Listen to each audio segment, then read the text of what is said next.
இந்த விடியாத அரசு மின் கட்டணத்தை ஏற்றி மக்கள் மீது ஒரு கடும் சுமையை இன்றைக்கு திணித்திருக்கின்றது. பொதுவாகவே ஒரு மின்சார வாரியம் என்பது ஒரு லாப நோக்கத்தோடு செயல்படுகின்ற நிறுவனம் கிடையாது. அது ஒரு சேவை நிறுவனம். எங்களுடைய ஆட்சி காலத்தில் கூட மின்சார வாரியத்துக்கு நஷ்டம் இருந்தது. ஆனா நஷ்டம் இருந்தாலும் கூட அந்த நஷ்டத்தை சரி கட்டி அரசை பொறுத்தவரை மானியம் கொடுக்கும். இதெல்லாம் வழக்கமா எப்போதுமே இதை செய்யுது. ஆனா இப்போது இருக்கின்ற இந்த அரசு ஏதோ சமூக நீதி நாங்கள் தான் காக்கின்றோம் என்ற வகையில் தம்பட்டம் அடித்துக் கொண்ட அரசு இந்த 3 வருடத்தில் மட்டும் ஒரு 50% அளவுக்கு மொத்தமாக இன்றைக்கு மின்சார கட்டணத்தை ஏற்றிருப்பது என்பது மக்களை மிக மிக ஒரு பாதிப்படைகின்ற வகையிலும் ஒரு விலைவாசி உயர்கின்ற சூழ்நிலையும் பல சிறு குறு தொழில் நிறுவனங்கள் பாதிப்பு முழுமையாக அவர்கள் ஒரு செயலற்ற நிலைமையிலே கொண்டு போய் விடுகின்ற ஒரு தன்மைதான் ஏற்படும். எனவேதான் இந்த மின்சார வாரியம் அதை ஒரு சீர்படுத்தி செமைப்படுத்தி ஒரு நிர்வாகத்தை செமைப்படுத்தியிருந்தால் நிச்சயமாக கட்டணத்தை ஏற்றிருக்காது.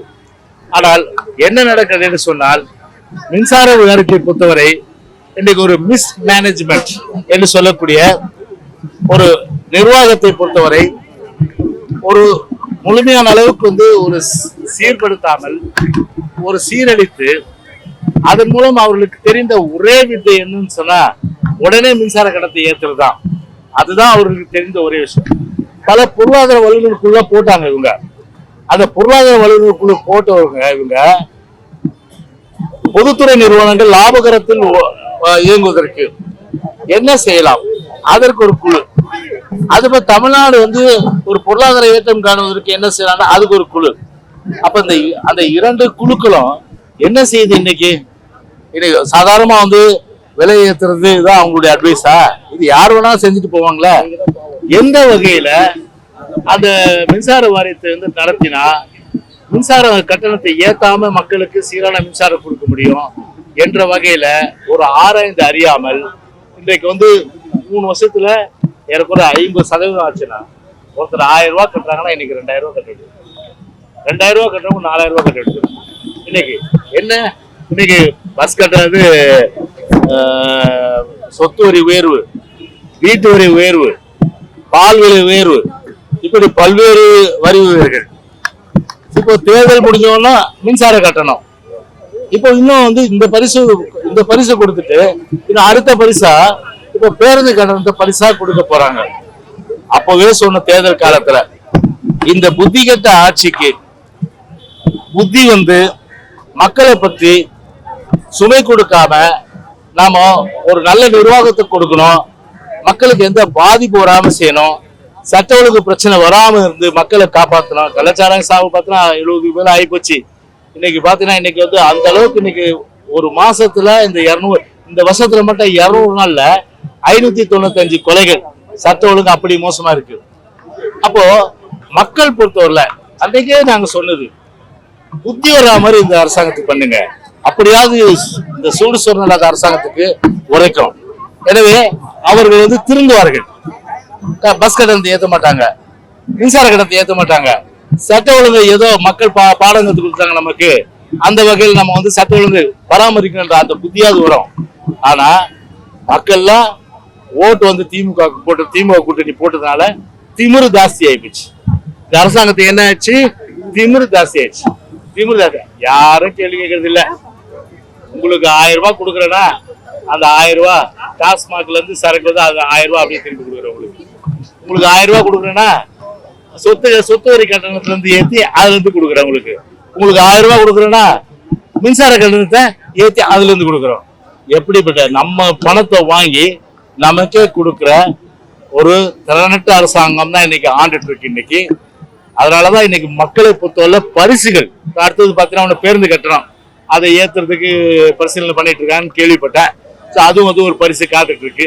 இப்படி மக்களை பற்றி கவலைப்படாமல் ஒரு சர்வாதிகார போக்கோட நம்ம என்ன செஞ்சாலும் கேட்கறது தமிழ்நாட்டுல ஆள் இல்லை அப்படின்ற அளவுக்கு இன்னைக்கு இந்த விடியாத அரசு ஒரு சர்வாதிகார அரசாக இன்றைக்கு செயல்பட்டு கொண்டிருக்கிறது.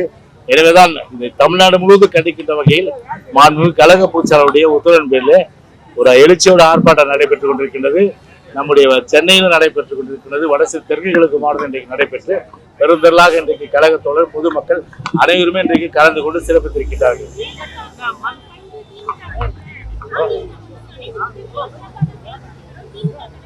யாரு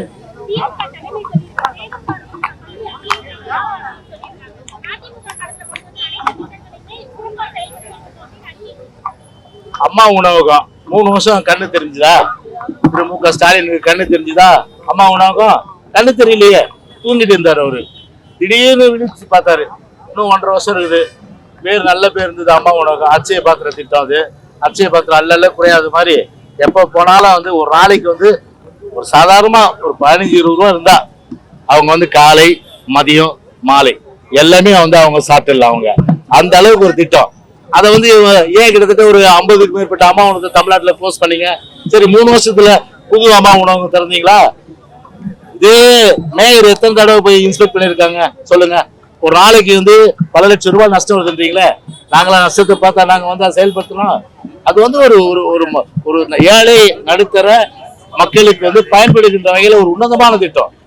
அந்த திட்டத்தை வந்து 3 வருஷமா வந்து பார்த்தீங்கன்னா வந்த உடனே இந்த ஆட்சி வந்து முதல் தாக்குதலே அம்மா உணவகம் தான். அடிச்சு நொறுக்குனாங்க எல்லாமே.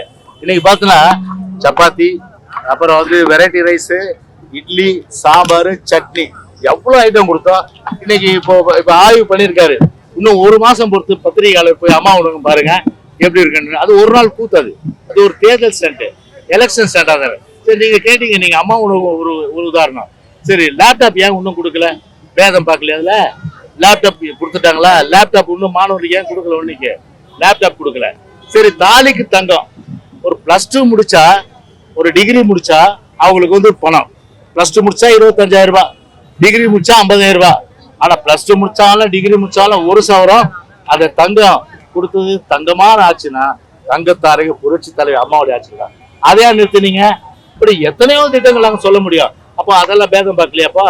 எனவே ஒரு அரசியல் காழ்ப்புணர்ச்சி. அம்மாவுடைய திட்டங்களை, அம்மா சிமெண்ட் என்னாச்சு?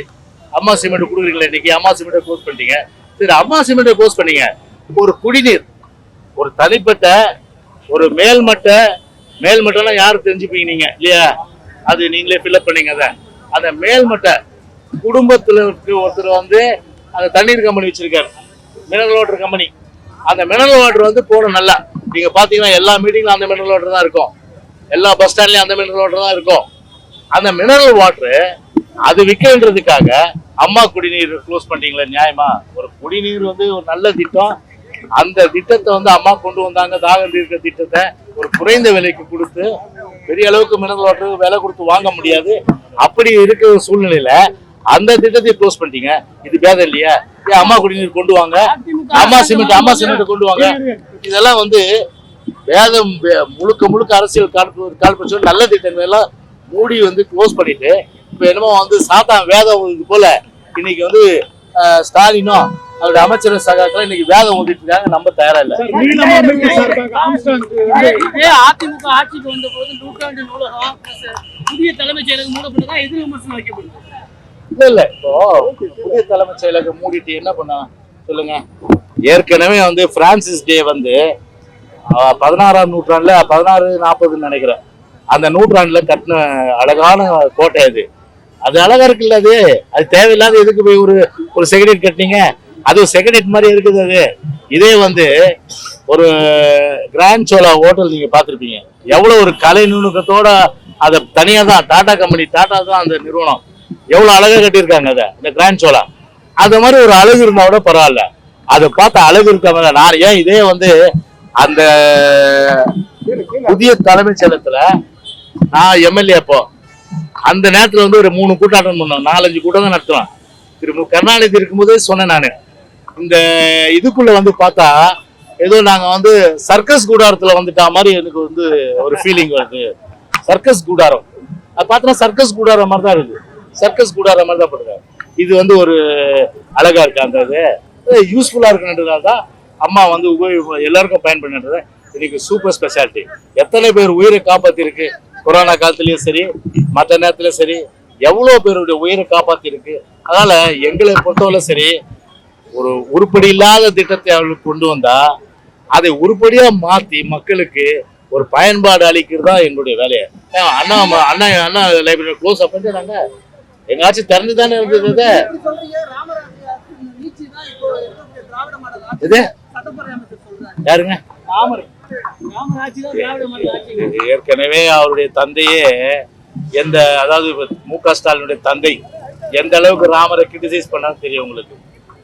இதே பாத்தீங்கன்னா இது சேது சமுத்திர திட்டத்தை மத்திய அரசு கொண்டு வந்த போது ராமர் என்ன என்ஜினியரா, ராமர் என்ன எந்த இன்ஜினியரிங் காலேஜ் படிச்சாரு அப்படின்னு சொன்ன வருத்தம் அது.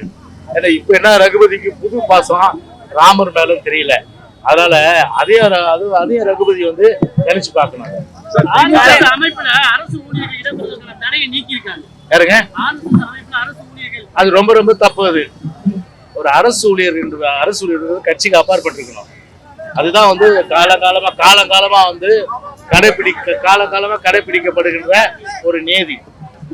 அப்படி இருக்கிற ஒரு நிலையில ஒரு மத்திய அரசு ஊழியர் போய் RSSல சேரலாம்னு சொன்னாக்கா அது அடிப்படையிலே பாத்தீங்கன்னா ஏற்றுக்கொள்ள முடியாத ஒரு விஷயம். ஏன்னா இது முழுக்க பாத்தீங்கன்னா அரசு ஊழியர்ல RSS ஆக்கணும்னா உங்களுக்கு எல்லா விதமான ப்ரொமோஷன், RSS நீங்க வந்தாதான் உங்களுக்கு எல்லா சலுகையும் அப்படின்ற ஒரு டிஸ்கிரிமினேஷன் சாதாரணமா அரசு ஊழியர் மத்தியில ஏற்படுத்துறதுக்கு இது மத்திய அரசு செய்கின்ற ஒரு நடவடிக்கை தான். எனவே இது எந்த வகையிலும் சரி யாரு ஏற்றுக்கொள்ள முடியாத ஒண்ணு. அரசு ஊழியரை பொறுத்தவரை விருப்ப அப்பாற்பட்டு அரசியலுக்கு அப்பாற்பட்டு இருக்கும். இதுதான் எல்லோரும் எதிர்பார்த்தது.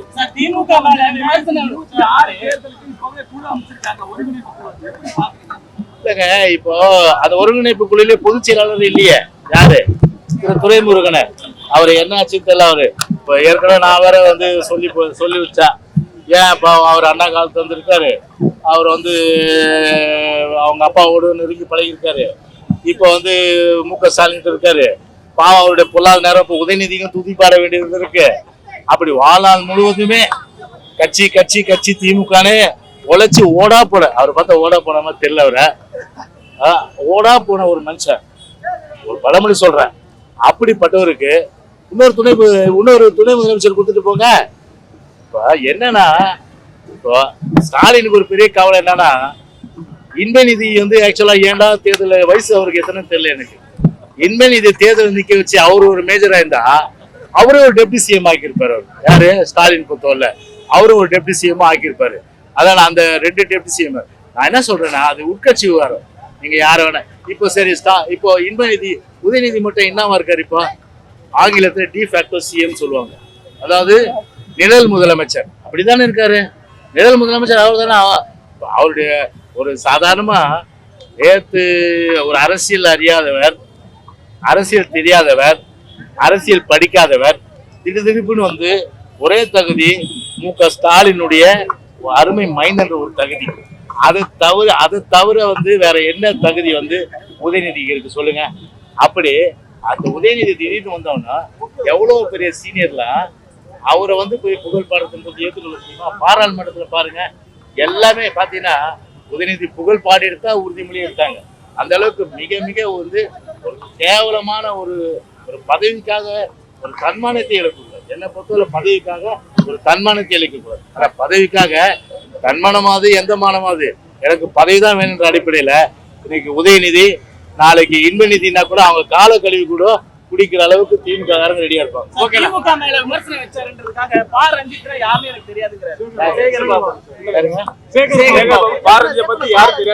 ஆம்ஸ்டாங் கொலை வழக்குல நீலம் அமைப்பு சார்பாக பேரணி நடைபெற்று அதுல திமுக தான் முழுக்க காரணம்ன்ற மாதிரி பாராஜித் சொல்லியிருக்காரு.